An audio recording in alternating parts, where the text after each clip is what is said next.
یاد ہونا چاہیے تاکہ جب ان کو گھیرا جائے تو آپ ٹھک سے کہیں کہ جی سورہ منافقون کس کے لیے آئی، اور فوراً کہیں کہ سورہ برات آخر زمانے کی ہے، اور اس میں جو ارشاد خداوند تبارک و تعالی ہے حولکم من الاعراب منافقون، اور اے مسلمانوں تمہارے ارد گرد جو اعراب ہیں ان میں منافق ہیں، ومن اہل المدینہ مردوا علی النفاق، اور اہل مدینہ میں ایسے ہیں جو نفاق میں شدید ہیں۔ اس سے واضح ہو جائے گا کہ جو لوگ اس وقت مدینہ میں تھے وہ اصحاب کی ڈیفینیشن پر پورے اترتے تھے کہ نہیں اترتے تھے؟ انہوں نے دیکھا تھا رسول اللہ صلی اللہ علیہ وسلم کو کہ نہیں دیکھا تھا؟ دیکھا تھا، بس وہ صحابی تھے۔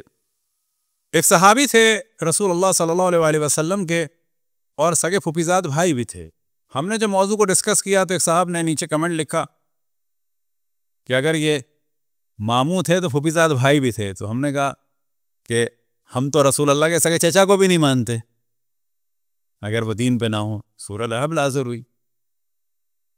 ماموں والا کیا موضوع ہے تو بتاتے چلیں۔ معاویہ کو ایک فضیلت دیتے ہیں کہ یہ ماموں ہے، ماموں کو عربی میں کہتے ہیں خال۔ اب کیونکہ معاویہ کی بہن تھیں ام المؤمنین حبیبہ، تو کیونکہ وہ مومنین کی ماں ہے تو یہ بن گیا ماموں۔ لیکن جو سب سے بڑی ماں تھیں وہ تو حضرت عائشہ تھی، تو ماموں بڑا کون ہونا چاہیے؟ محمد ابن ابو بکر۔ لیکن ہم یہ دیکھتے ہیں اس ماموں نے ہمارے بڑے ماموں کو، زیادہ احترام والے ماموں کو مروا بھی دیا اور گدھے کی کھال میں جلوا بھی دیا۔ ماموں ورسس ماموں، یہ اسی طریقے سے ذہن میں ہونا چاہیے۔ اب ایک اور زوجہ تھی مولا کی رسول اللہ صلی اللہ علیہ وسلم کی، زینب بنت جحش۔ زینب بنت جحش کے بھائی تھے عبید اللہ ابن جحش۔ عبید اللہ ابن جحش پہلے شوہر تھے ام حبیبہ کے، یعنی پہلے ام حبیبہ کی شادی ان سے ہوئی تھی، بعد میں کیا ہوا تو وہ ہم بتائیں گے۔ تو پھر وہ رسول اللہ صلی اللہ علیہ وسلم سے شادی ہوئی۔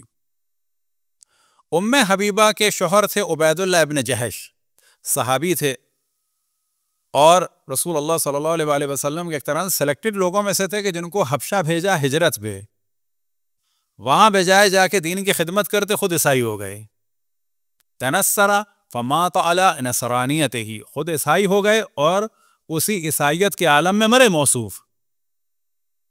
اب کیونکہ بیگم مسلمان رہی ان کی، یعنی جناب ام حبیبہ، تو وہ جب واپس آئیں تو رسول اللہ صلی اللہ علیہ وسلم سے شادی ہوئی۔ تو یہاں پہ پتہ چلا کہ یہ جو ڈسکشن ہم سے کیا جاتا ہے، کیونکہ جب ہم بتاتے ہیں کہ فلانے نے یہ غلطی کی تو کہتے ہیں نا کلہم عدول، یہ سب ہدایت کے ستارے ہیں، اور یہ جو آپ کہہ رہے ہیں کہ فلانے صحابی نے غلطی کی تو یہ آپ توہین کر رہے ہیں رسول اللہ صلی اللہ علیہ وسلم کی۔ کیوں؟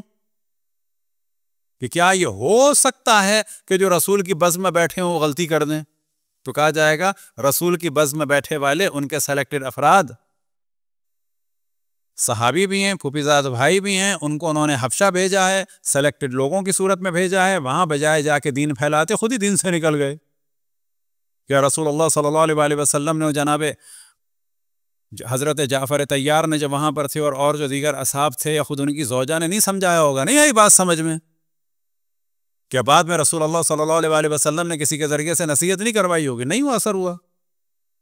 تو کیا یہ رسول اللہ صلی اللہ علیہ وسلم کی توہین ہے؟ انہی میں سے ایک صاحب تھے کہ جو دوسرے خلیفہ کے دور میں انہوں نے شراب پی، اور جب انہوں نے ان کو جلا وطن کیا، ان موصوف کو، اس کا نام تھا ربیعہ بن امیہ بن خلف، اس نے شراب پی۔ اب یہاں پہ سوال یہ پیدا ہوتا ہے کہ رسول اللہ صلی اللہ علیہ وسلم کے بعد یہ صحابیوں کی ڈیفینیشن میں تھا کہ نہیں تھا؟ تو اس وقت یہ صحابی تھا کہ نہیں تھا؟ اب دوسرے خلیفہ نے اس کو سزا کے طور پہ خیبر پہ بھیجا، وہاں سے موصوف نکل گئے، بیزنٹائن امپائر کے پاس، ہرکولس کے پاس پہنچ گئے اور عیسائی ہو گئے۔ عام طور پر انگلش میں کہا جاتا ہے، عربی میں روم کہا جاتا ہے، فقط روم شرقی، روم غربی، یعنی ویسٹرن روم کو روم کہا جاتا ہے انگلش میں، اور ایسٹرن روم کو بیزنٹائن امپائر۔ تو وہاں گیا، ہرکولس سیکنڈ کا زمانہ تھا، عیسائی ہو گیا۔ آج بھی اصحاب کی ڈیفینیشن میں ڈسکس کیا جاتا ہے، جو سب سے مشہور ڈیفینیشن ہے اصحاب کی، من لقی النبی، کہ جس نے بھی ملاقات کی رسول اللہ صلی اللہ علیہ وسلم سے، مؤمنن، ایمان کے عالم میں، وہ ماتا مسلمن، اور مسلمان مرا، وہ صحابی ہے۔ ماتا مسلمن کے ضمن میں ان لوگوں کا نام لاتے ہیں کہ ماتا مسلمن کی شرط لگانے سے عبید اللہ ابن جحش بھی صحابی سے نکل گیا، اور کون؟ امیہ بن ربیعہ بن امیہ بن خلف بھی نکل گیا کیونکہ اس نے شراب پی تھی.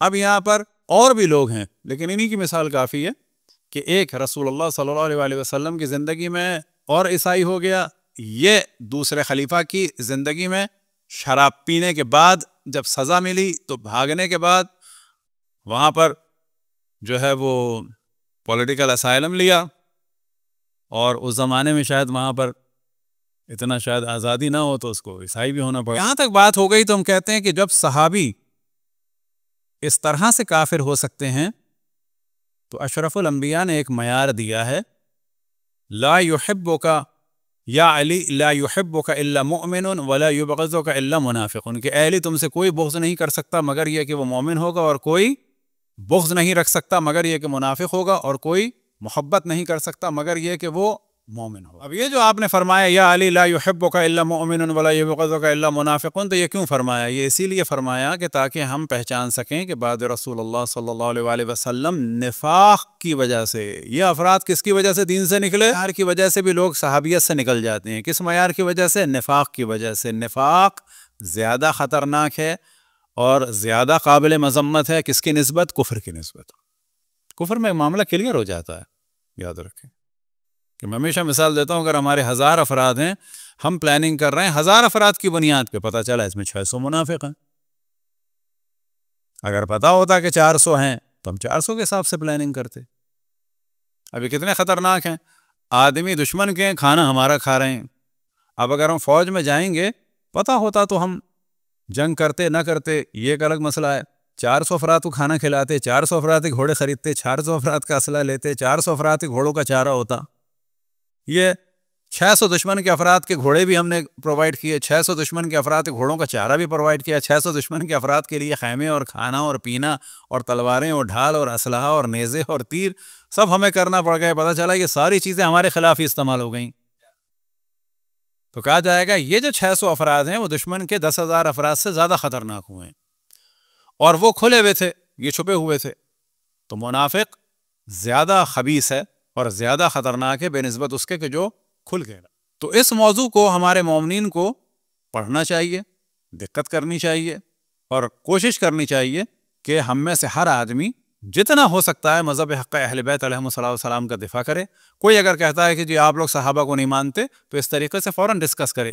یہ والا طریقہ کہ نہ ہم نہیں بحث کرتے, ہم نہیں بات کرتے, آپ بات کریں نہ کریں وہ تو کر رہا ہے. اور جب حملہ کیا جائے عقیدتی اور وہاں پر یہ والی بات کی جائے کہ ہم نہیں پڑھتے, تو اس سے کوئی بردباری نہیں ظاہر ہوتی,